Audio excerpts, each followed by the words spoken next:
Before streaming changed how we consumed music and CD sales dominated the industry, the 1980s gave us the foundation albums that built hip-hop into a global phenomenon. These 25 records moved millions of copies, established the genre's credibility, and created blueprints that artists still follow today, yet younger generations barely know their names. Let's celebrate these essential projects, starting with number 25. Number 25, Straight Out the Jungle by the Jungle Brothers, released in 1988. I'm a jungle brother, a true blue brother. This debut album became a cornerstone of the Native Tongues collective, blending Afrocentric consciousness with jazz-influenced production. Tracks like I'll House You showcased their innovative house music fusion, while Black is Black delivered pro-black messaging without aggression. The album reportedly moved over 200,000 copies and established the template for alternative hip-hop. Produced largely by the group themselves, it proved that hip-hop could be intellectual, fun, and danceable simultaneously, influencing everyone from A Tribe Called Quest to De La Soul. Number 24, Long Live the Kane by Big Daddy Kane, dropping in 1988. Party people in the place, embrace the bass as I commence. Kane established himself as hip-hop's most technically gifted MC with this debut on Cold Chillin' Records. His rapid-fire delivery on Ain't No Half-Steppin' set new standards for lyrical dexterity, while Raw became a b-boy anthem. Marley Marl's production provided the perfect backdrop for Kane's verbal gymnastics. The album peaked around number 29 on the R&B charts and showcased Kane's versatility, from battle raps to smooth tracks for the ladies. His influence on lyrical complexity cannot be overstated. Everyone from Jay-Z to Eminem studied Kane's techniques.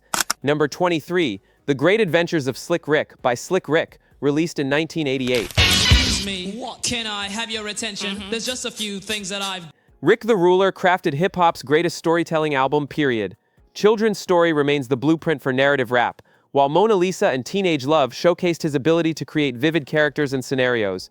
His distinctive British-American accent and laid-back flow made every track memorable. The album achieved gold certification, moving over 500,000 copies, and established Def Jam as a powerhouse label.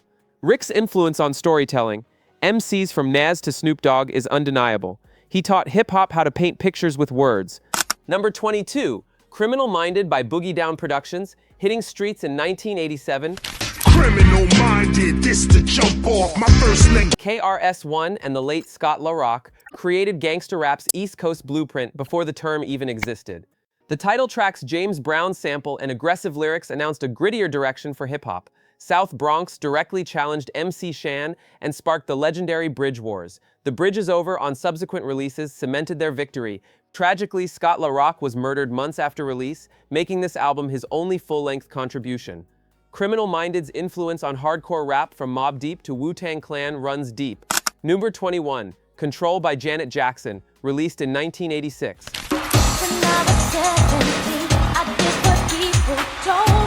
Now wait, hear me out. While Janet wasn't an MC, this album revolutionized hip-hop production through Jimmy Jam and Terry Lewis's groundbreaking work. The drum programming, samples, and rhythmic structures influenced countless hip-hop producers. Tracks like Nasty and What Have You Done For Me Lately featured breakbeats and production techniques that hip-hop immediately adopted. The album sold over 10 million copies worldwide, proving that hip-hop influenced production could dominate mainstream pop. Producers from Teddy Riley to Dr. Dre studied this album's sonic blueprint carefully. Number 20, He's the DJ, I'm the Rapper, by DJ Jazzy Jeff and the Fresh Prince, dropping in 1988. This double album proved hip-hop could be commercially successful without profanity or violence. Will Smith's charismatic storytelling on Parents Just Don't Understand earned hip-hop's first Grammy Award. Nightmare on My Street showcased their cinematic approach to storytelling. The album achieved triple platinum status, moving over 3 million copies, and made hip-hop acceptable to suburban America. Jazzy Jeff's turntablism pushed DJ culture forward significantly. Their success opened doors for cleaner hip-hop artists and proved the genre's commercial potential beyond street records. Number 19, By All Means Necessary by Boogie Down Productions, released in 1988. Let us begin. What, where, why, always. Globally. After Scott LaRock's murder, KRS-One returned with arguably his most powerful album. The cover, parodying Malcolm X's iconic photograph, announced the album's militant consciousness. My Philosophy became an anthem for intellectual hip-hop, while Stop the Violence addressed the epidemic plaguing hip-hop culture. The album reached number 18 on R&B charts and spawned the Stop the Violence movement. KRS-One emerged as hip-hop's most important teacher, using his platform to educate rather than simply entertain. His influence on conscious rap is immeasurable. Number 18, Power by Ice-T, hitting in 1988. I'm living large as possible, posse unstoppable. Ice-T delivered West Coast gangster rap's definitive early statement with this album. I'm Your Pusher cleverly flipped drug dealer narratives to promote knowledge, while High Rollers showcased his storytelling abilities. The title track became a street anthem with its aggressive production and unapologetic lyrics. Ice-T's delivery influenced every West Coast rapper that followed, from Ice Cube to Tupac. The album's gold certification proved that hardcore West Coast hip-hop could sell nationally. Ice-T's journalism approach to street reporting established him as hip-hop's most authentic street correspondent. If you're loving this journey through hip-hop's golden era, hit that subscribe button and tap the notification bell so you don't miss our upcoming documentaries on 1980s producers, forgotten crews, and the regional scenes that shaped the culture. We're bringing these stories back every week, and your support keeps these legends' memories alive. Now, back to number 17. Number 17, Lyte as a Rock by MC Lyte, released in 1988. Lyte shattered gender barriers with hip-hop's most commanding female debut. Paper Thin destroyed weak men with surgical precision, while I Crammed to Understand You told a cautionary tale about drug addiction with devastating detail.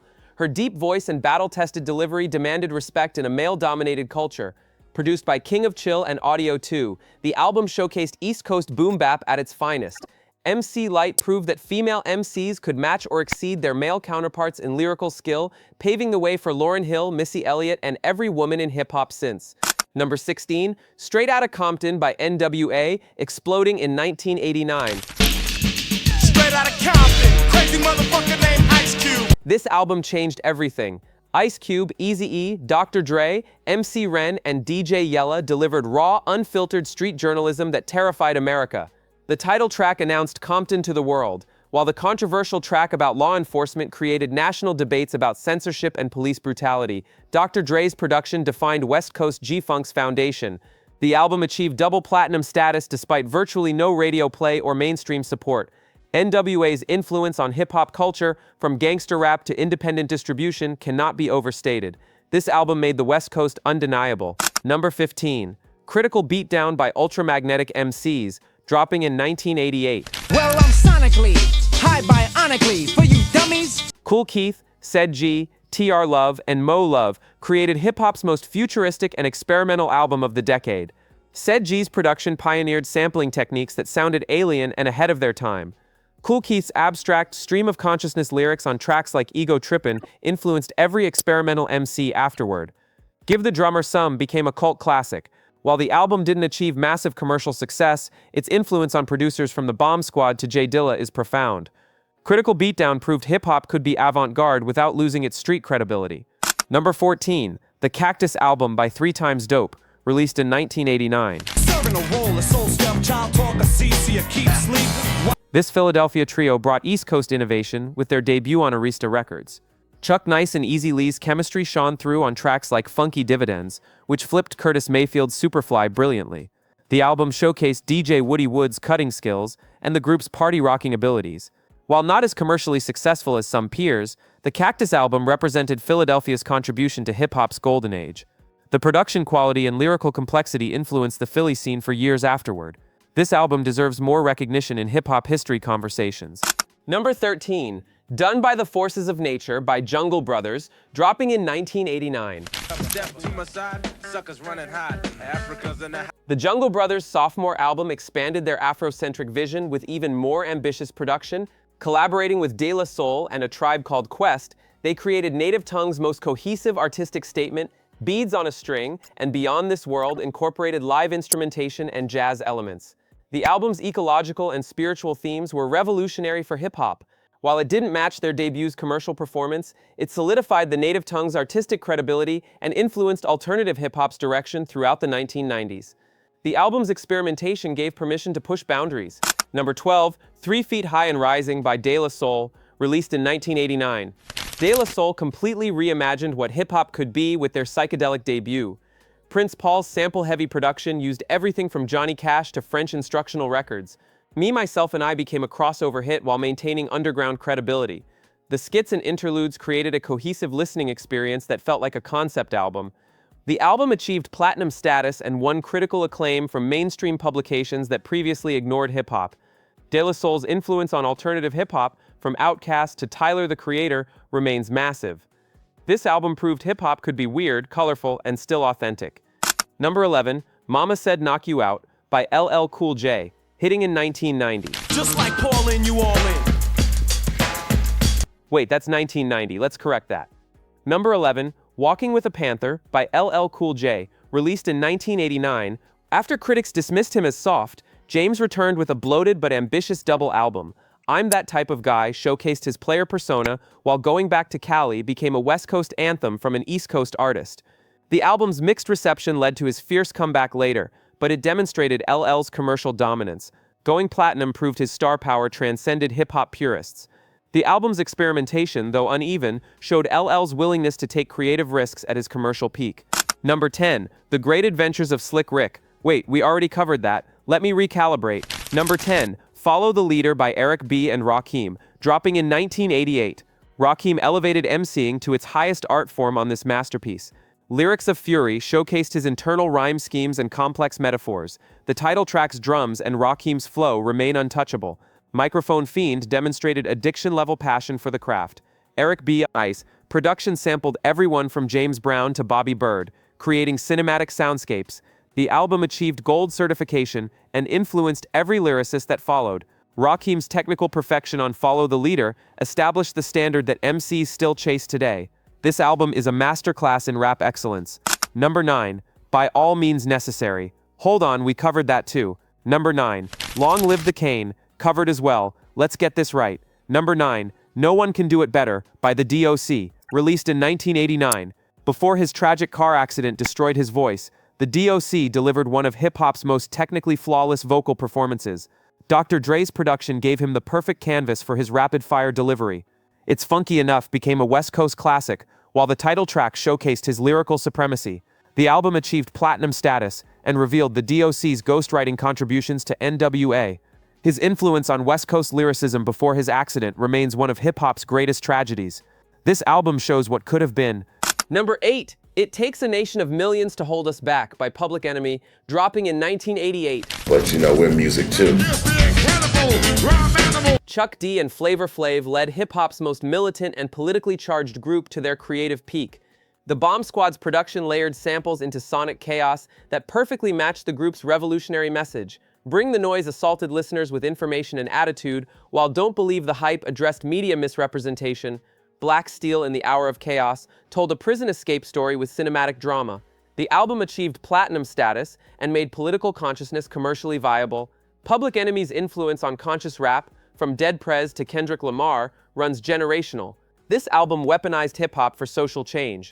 Number 7, Paid in Full by Eric B. and Rakim, released in 1987. Pump up the volume, pump up the volume.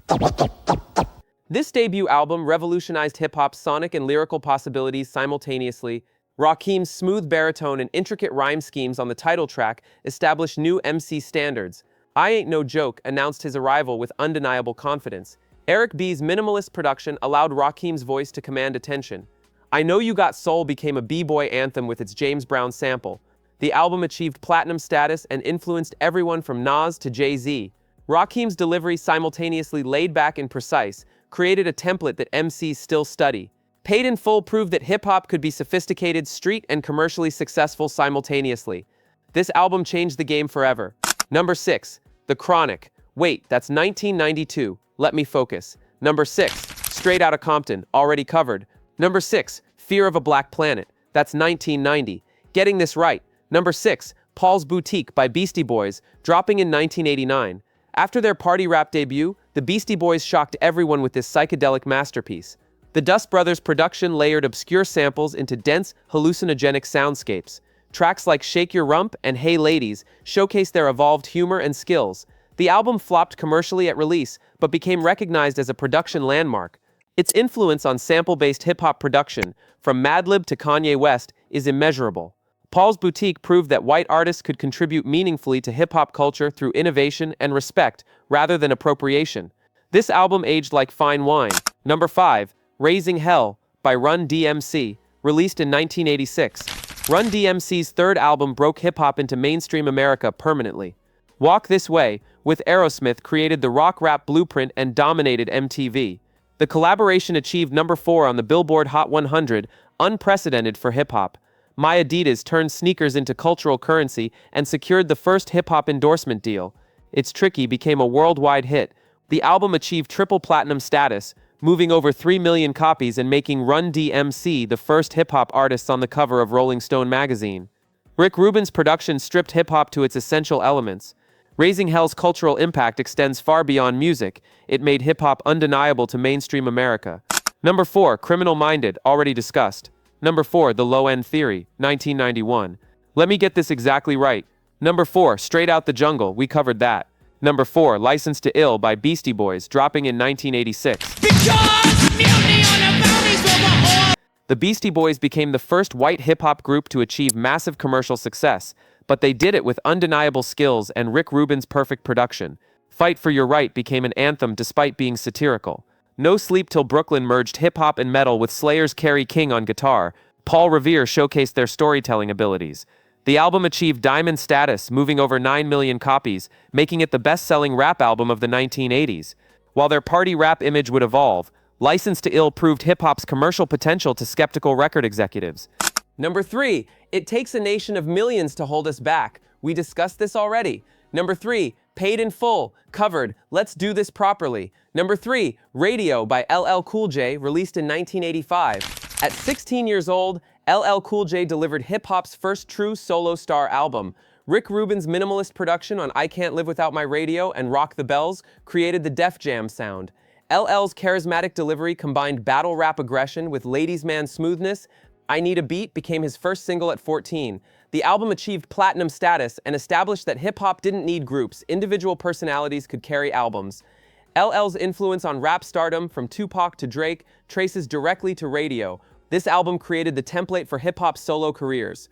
Number 2, Straight Outta Compton by N.W.A, already covered that masterpiece. Number 2, The Chronic, Wrong Decade. Here's the real number 2, Criminal Minded, we discussed that earlier.